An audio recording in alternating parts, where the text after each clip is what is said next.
ॐ ज्ञानतिमिरान्धस्य ज्ञानञ्जनशलाकया चक्षुरुन्मिलितं येन तस्मै श्रीगुरुवे नमः।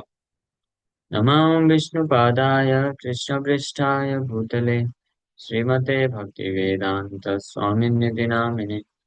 नमस्ते सारस्वते देवे गौरवाणी प्रचारिणे निर्विशेषशून्यवादी पाश्चात्यदेशतारिणे। जय श्री कृष्ण चैतन्य प्रभु नित्यानंद श्री अद्वैत गदाधर श्रीवासादि गौर भक्त वृंदा। हरे कृष्णा कृष्णा कृष्णा हरे हरे, हरे राम राम राम हरे हरे। हरे कृष्णा। सब आप सभी भक्तों का हार्दिक स्वागत है आज के श्रीमद् भगवद गीता की चर्चा में। तो हम लोग चर्चा कर रहे हैं सातवां अध्याय और श्लोक संख्या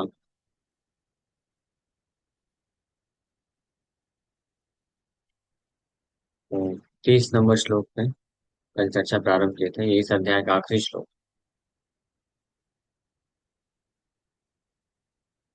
और यहाँ से 8वें अध्याय की रूपरेखा चालू होती है। साधिभूतम साधिभूत अधिदैवं मां साधियज्ञं च ये विदु प्रयाण काले अपि च मां ते विदुर्युक्त चेतसा। So those in full consciousness of me, who know me, the Supreme Lord, to be the governing principle of the material manifestation of the demigods and of all methods of sacrifice, can understand and know me, the Supreme Personality of Godhead, even at the time of death। भगवान कृष्ण इस श्लोक में बोल रहे हैं कि जो पूर्ण रूप से मेरी चेतना में रहते हैं, यानी मेरे विषय में, कि ये समस्त भौतिक संसार, भौतिक सृष्टि, सारे देवता और जितने भी प्रकार के यज्ञ की विधियां हैं, वो सब भगवान कृष्ण के कंट्रोल में, नियंत्रण में संचालित होती है। और इस प्रकार से जो मुझे समझता है, जानता है, अ, मृत्यु के समय जो तत्व इस तत्व को जानता है, वासुदेवम सर्वमिति, भगवान वासुदेव अ, के नियंत्रण में हर चीज है, समस्त सृष्टि। तो वो मृत्यु के समय भी मेरी पूर्ण चेतना में हो सकता है, ऐसा व्यक्ति। हाँ, वैसे बताया जाता है कि मृत्यु के समय में ये बहुत कठिन है कि भगवान को कोई याद कर सके। मृत्यु के समय में भगवान को जो स्मरण कर लेता है, तो उसका जो फल है वो अगले अध्याय में भगवान बताएंगे कि वो वापस से उसको पुनः इस भौतिक संसार में जन्म नहीं लेना पड़ता है, वो पूर्ण रूप से भगवान के दिव्य धाम को प्राप्त कर। ये मृत्यु के समय कृष्ण को स्मरण करने का फल है। आप सोचिए, बस ये छोटा सा कार्य करना है। अगर ये छोटा सा कार्य कोई कर सके कि मृत्यु के समय प्राण जब निकलते हैं, उस वक्त कोई परम भगवान कृष्ण को अगर स्मरण कर लेता है, याद कर लेता है, तो केवल इतना करने मात्र से व्यक्ति इस भाव बंधन में वापस से नहीं फंसना पड़ता है, जन्म मृत्यु के चक्कर से पूरी तरीके से मुक्त हो जाता है, करोड़ों करोड़ों जन्मों के जंजाल से मुक्त हो जाता है। तो इसका मतलब ये है तो बहुत सरल सा है, सुनने में जानने में बहुत सरल लगता है कि हाँ बस इतना ही है। ठीक है, तो फिर याद कर लेंगे, मृत्यु का समय जब आएगा तो पता चल जाएगा ना कि हम मरने वाले हैं, तो याद कर लेंगे। जैसे एक व्यक्ति जब ये सुना कि मृत्यु के समय अगर भगवान को स्मरण करेंगे तो मुक्त हो जाएंगे, तो बोला तो फिर पूरा जीवन ये भजन साधन क्यों करूं मैं। हाँ, मृत्यु के समय आएगा तो पता तो चल ही जाएगा 2-4 सेकंड पहले तो, अरे भाई अब मरने वाला हूँ, गाड़ी बंद होने वाली, तो तुरंत फिर याद कर लूंगा। लेकिन वास्तव में ये संभव इतना आसान नहीं है जितना आसान लगता है। क्योंकि जैसे अभी हम लोग बैठे हैं, हमारा शरीर स्वस्थ है, तो अभी हम बोल सकते हैं कृष्ण हरे कृष्ण, नाम ले लिए, याद कर सकते हैं। मृत्यु के समय ऐसी स्थिति नहीं होती। मृत्यु के समय कान से सुनाई नहीं देता है, आंख से दिखाई देना बंद हो जाता है, मुंह में आवाज नहीं निकलती, हार्ट बीट बंद हो जाती है, गला चोकअप हो जाता है, अवरुद्ध हो जाता है। हाँ, सांस नहीं ले पाएगा व्यक्ति। पूरी तरीके से एक अंधकार में स्थिति में चला जाता है। हाँ, ये अभी जब कोई जीवित व्यक्ति है तो मृत्यु के समय क्या दशा होती है इसका इसको अनुभव करवाना भी कठिन है। जिसका मृत्यु होता है केवल वही जानता है। और हालांकि हमारा मृत्यु हुआ है कई बार, कई कई जन्मों में, हम सब एक्सपीरियंस कर चुके हैं। लेकिन अभी हम जीवित हैं इस शरीर में तो हम वो एक्सपीरियंस को भूल चुके हैं, इसलिए नहीं जानते हैं। लेकिन शास्त्र हमको बताते हैं, शास्त्र से शिक्षा मिलती है स्पष्ट रूप में कि प्रयाण काले, हाँ, प्रयाण काल में क्या दशा होती है, मृत्यु के समय कैसी स्थिति होती है। जो व्यक्ति, जब मृत्यु हो रहा होता है, शरीर छूटता है, तो जो सामने आमने सामने लोग खड़े हैं उनको ज्यादा नहीं पता चलता है कुछ भी।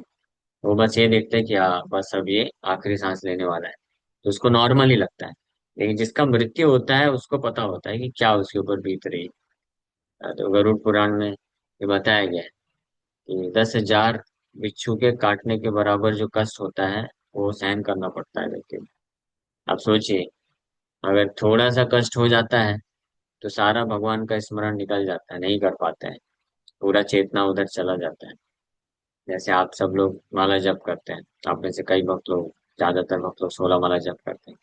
लेकिन जब कभी जीवन में ऐसी स्थिति आती है कि कुछ शारीरिक कष्ट हो गया या मानसिक कष्ट हो गया, मन विचलित है बहुत ज्यादा, या शरीर में कुछ कष्ट है, हाँ, या सिर बहुत दर्द दुख रहा है, पेट बहुत दुख रहा है, पैर में कुछ चोट लग गई या एक्सीडेंट हो गया, कुछ भी छोटा सा चीज भी हो जाता है, तो फिर नाम जप में फोकस नहीं हो पाता है।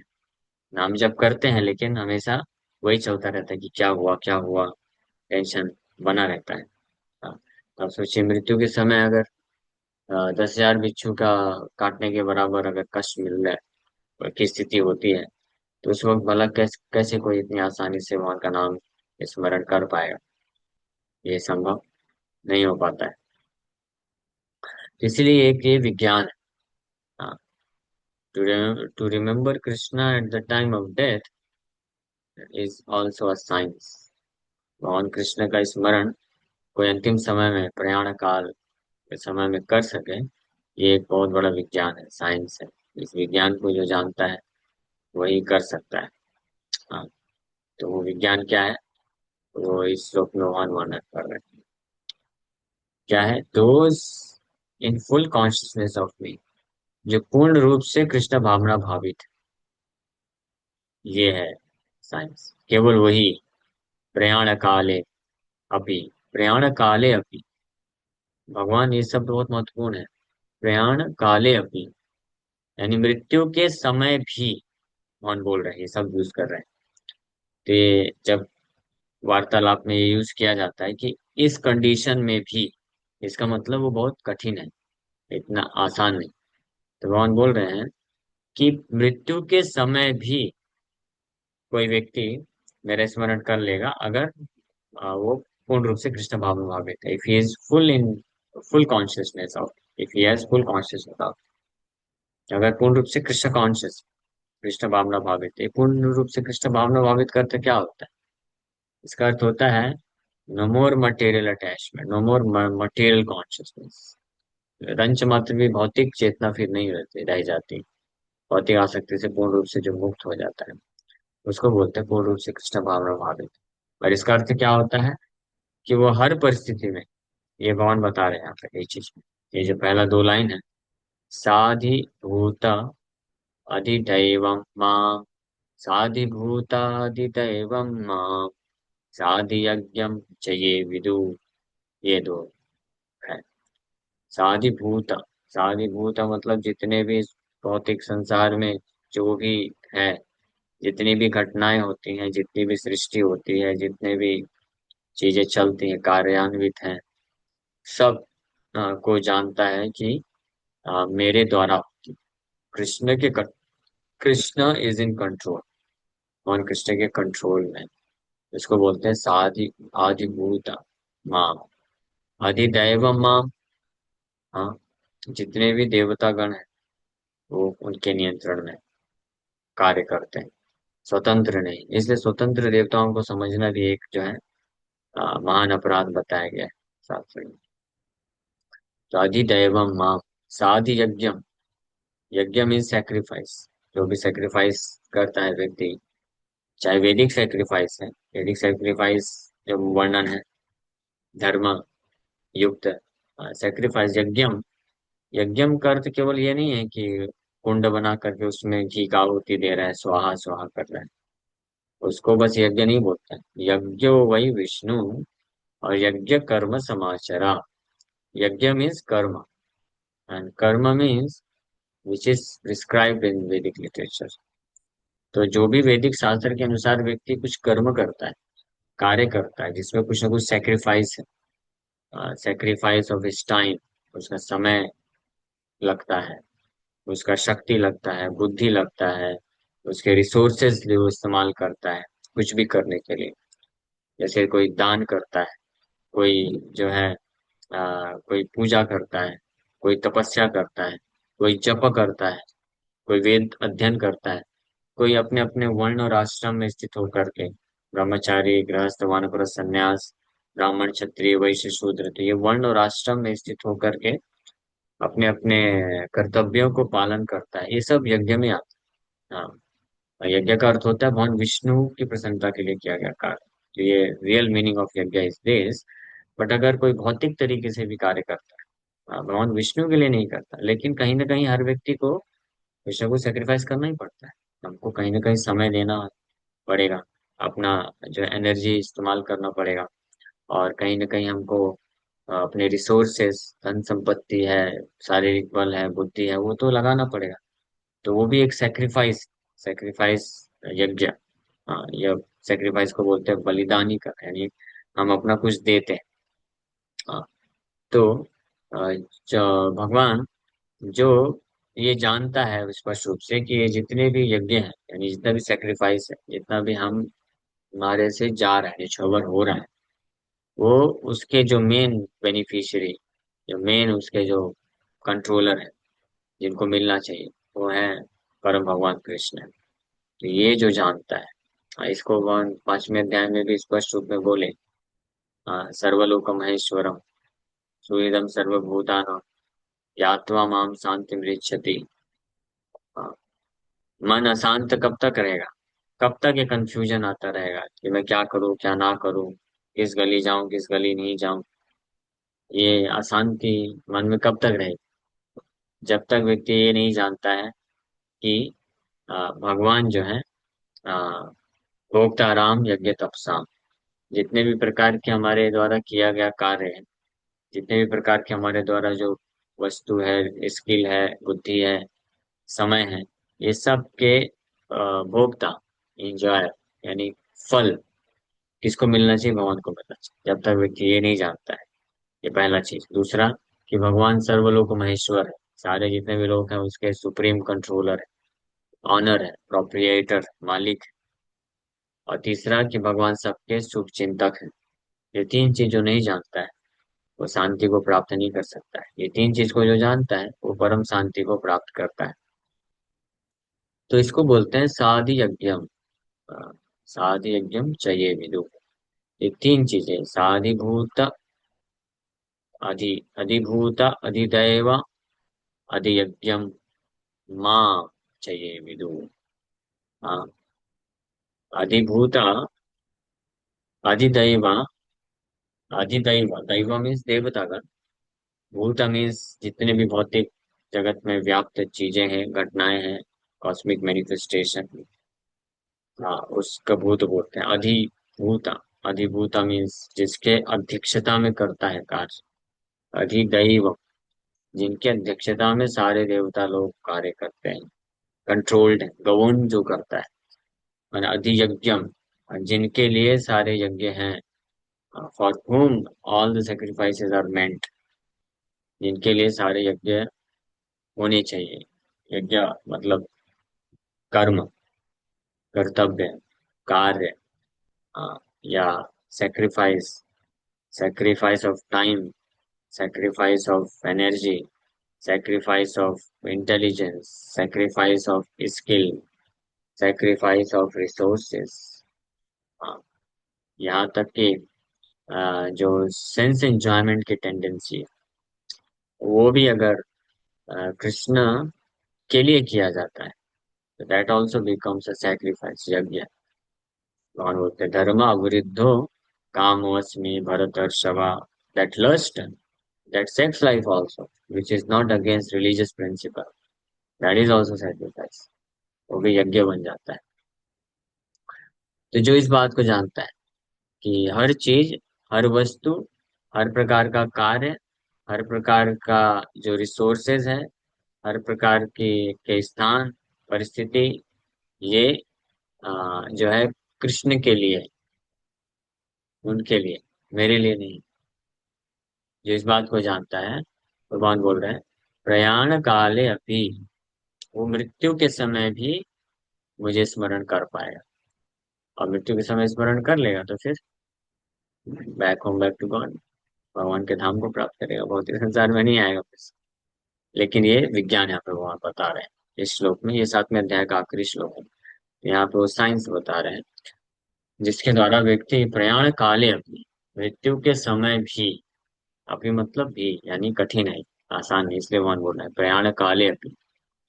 जैसे बोलते हैं ना कि ऐसी परिस्थिति में भी, ये होते हुए भी, इसका मतलब वो कठिन, साधारणतः वो संभव नहीं होता है ना।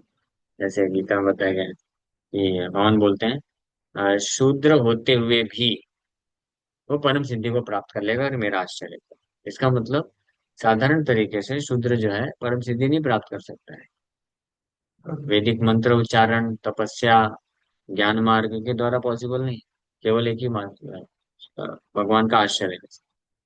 स्त्रो वैश्यास तथा शूद्र ते अपि यान्ति परां गतिम्। स्त्रो वैश्यास तथा ते अपि, वहां पे भी अपि शब्द यूज करते हैं भगवान। अपि मतलब ऐसी, ऐसा डिस्क्वालिफिकेशन होते हुए भी। और यहाँ पे प्रयाण, प्रयाण काले अपि, प्रयाण काले अपि मतलब मृत्यु के समय भी, प्रयाण काले अपि क्षमाम ते विदुर्युक्त चेतसा। So those in full consciousness of me, who know me, the Supreme Lord, to be the governing principle of the material manifestation of the demigods and of all methods of sacrifice, can understand and know me, हाँ, even at the time of death।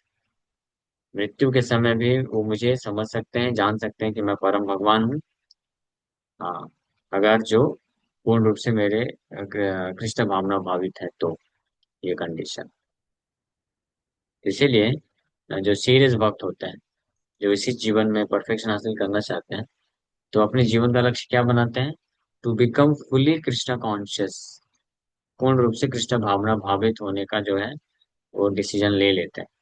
अभी हम पूरी तरह से कृष्ण भावना भावित है या नहीं? नहीं है। हाँ, अभी पूरी तरह से कृष्ण भावना भावित नहीं है। अभी और भी भावना है, बहुत सारे भी भावना है। हाँ, लेकिन जो पूर्ण रूप से कृष्ण भावना भावित होते हैं, तो खाते वक्त, सोते वक्त, जागते वक्त, कोई भी कार्य करते वक्त, चलते वक्त, हाँ, वो स्मरण करते हैं कृष्ण के लिए। हाँ, इतना ही नहीं, सेंस एंजॉयमेंट करते हो, खाते हो मतलब जैसे मान लीजिए बहुत सारा फीस्ट आ गया, अरे वाह क्या क्या पकवान है भाई, चलो महाप्रसादे गोविंदे खाओ पिया आनंदे, याद कर पाते हैं उस वक्त कृष्ण का? नहीं। लेकिन जो पूर्ण रूप से कृष्ण भावना भावित भक्त होते हैं ना, कितना भी अच्छा पकवान हो, वो याद करते हो कि कृष्ण के लिए था, कृष्ण कृष्ण ने इसको टेस्ट किए हैं, इसलिए कितना टेस्टी है, कृष्ण इसको बनाए हैं, देखो कितना सुंदर स्वादिष्ट पकवान। हाँ, कृष्ण बड़े दयामय हैं। वो याद करते हैं कि भगवान कितने दयालु हैं, कि हमको जो है भौतिक रूप से भी अच्छा रखने के लिए, स्वस्थ रखने के लिए ये सब उचित खाद्य पदार्थ दिए हैं, ताकि हम इसको खा करके और अच्छे से सेवा कर सकें। तो इसलिए कृष्ण भावना भावित जो हो जाते हैं, तो वो फिर जो बेकार चीजें होती हैं साइड कर देते हैं, है ना? तो ये नहीं है, ये सही नहीं, क्योंकि ये कृष्ण सैंक्शन नहीं करते हैं। तो इसलिए इजी हो जाता है छोड़ना, जितनी भी बेकार चीजें हैं उसको व्यक्ति बड़े आसानी से कौन छोड़ पाता है?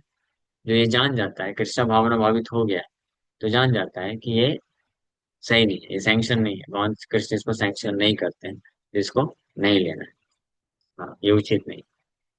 हाँ, तो इस प्रकार से वो, हाँ, केवल यही नहीं, किसी भी प्रकार की इंद्रिय तृप्ति है, वो हर प्रकार की इंद्रिय तृप्ति से अपने आप को बचा लेते हैं जो पूर्ण रूप से कृष्ण भाव में भावित होते हैं। सबसे जो ये सब नशा वगैरह तो इतना कठिन नहीं है।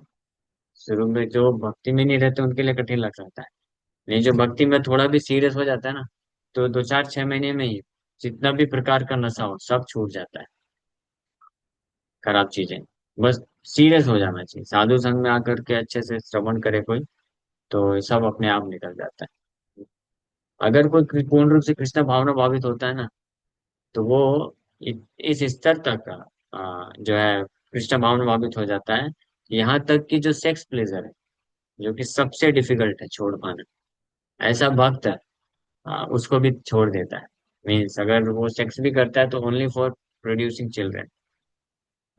ये आगे सो भगवान गीता में बोलते हैं इसके बारे में कि जो स्त्री पुरुष का संग करता है केवल संतान उत्पत्ति उत्पत्ति करने के लिए, तो वो मेरे लिए वो पूजा कर रहा है, वो भगवान की पूजा, सेक्रीफाइस है भगवान के लिए, धर्म है। समझ रहे हैं? विवाह संस्कार इस धर्म को करने के लिए हो, ना कि सेंस ग्रेटिफिकेशन करने के लिए। तो जो व्यक्ति पूर्ण जो भक्त होते हैं, शुद्ध भक्त, कृष्ण भावन भावित होते हैं, तो वो इस प्रकार से केवल संतान उत्पत्ति करने के लिए ही साथ में आते हैं। और इस प्रकार का जो संघ होता है, वो पाप, पाप तो दूर की बात है, पाप तो लगना नहीं है, बल्कि वो धर्म का कार्य होता है कि उसके द्वारा वो ऐसे अच्छे संतान उत्पन्न करते हैं जो कृष्ण भावना भावित हो सके। लेकिन ये तभी संभव है जब कोई व्यक्ति पूर्ण रूप से कृष्ण भावना भावित होता है, तब वो इस हद तक करके कि सबसे ज्यादा जो स्ट्रांग सेंस ग्रेटिफिकेशन है उसको भी कृष्ण की सेवा में लगा सकता है। साधारण व्यक्ति के लिए पॉसिबल नहीं, लेकिन कम से कम जो अ, बाकी जो गलत चीजें हैं वो व्यक्ति आसानी से छोड़ छोड़ सकता है। ठीक है? ये श्लोक बहुत महत्वपूर्ण है, 7वें अध्याय का आखिरी श्लोक है, जिसमें भगवान हमको ये विज्ञान सिखा रहे हैं कि किस प्रकार से हम पूर्ण रूप से कृष्ण भावना भावित होकर के मृत्यु के समय भी हम भगवान को स्मरण कर सकेंगे। ये बताएं, अब अगले अध्याय में हम बताएंगे कि अगर कोई इस प्रकार से विज्ञान को समझ गया, इस विज्ञान को, कृष्ण को मृत्यु के समय भी याद करने रूपी जो विज्ञान है, ये कोई सीख लिया और मृत्यु के समय भी कृष्ण का स्मरण कर लिया, तो उसको क्या फल मिलेगा वो डिटेल में वहाँ अगले अध्याय से चालू करेंगे। ठीक है, तो समय हो गया, यहीं पे विराम करते हैं। Thank you very much. Hare Krishna.